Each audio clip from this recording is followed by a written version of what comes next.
Olá pessoal, tudo bom? Bem, a semana que se encerra no dia 29 de julho foi caracterizada por alguns eventos relevantes que aconteceram no fronte econômico. Aqui no Brasil foi divulgada a primeira ata do Copom pós-presidência do Ilan.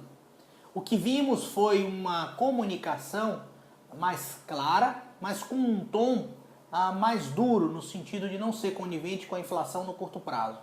O Banco Central deixou claro que não há espaço, enquanto não houver reformas significativas por parte do governo federal, para baixar os juros no curto prazo.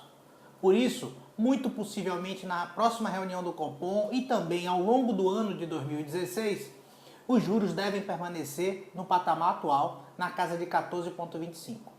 Se o Copom teve um discurso duro no sentido da inflação no curto prazo, o que vimos é que isso traz credibilidade no quesito condição de política monetária quando nós olhamos para o médio e longo prazo. Por isso, as taxas de juros pós-divulgação do Copom de longo prazo apontaram para baixo. Se no curto os juros continuarão altos, uma comunicação dura e comprometida em trazer inflação para a meta significa juros mais baixos no horizonte de investimento para médio e longo prazo.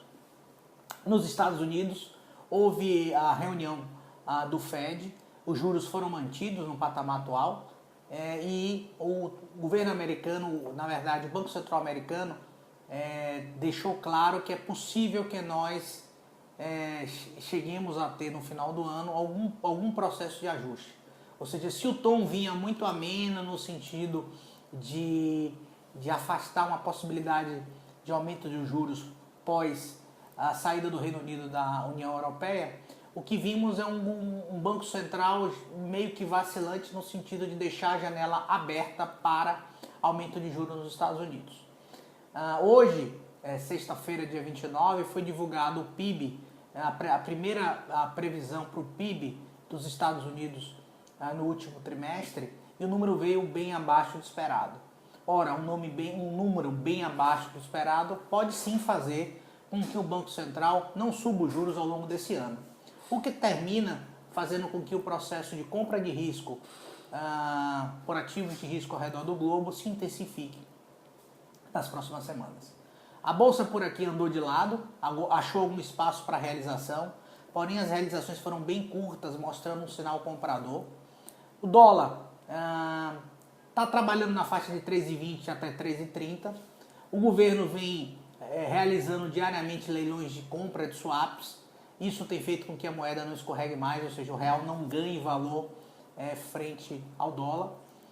Hoje, pós-divulgação do PIB mais fraco, o dólar está desabando aqui no Brasil.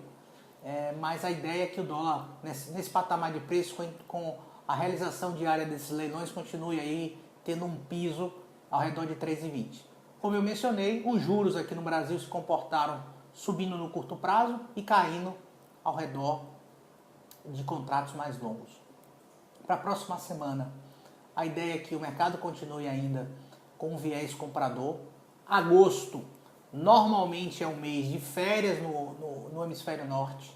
O volume das transações cai consideravelmente. Normalmente nós vemos mercados mais tranquilos, mas eu diria que esse modo risco, compra de risco, deve continuar pautando as negociações no mercado financeiro aqui no Brasil.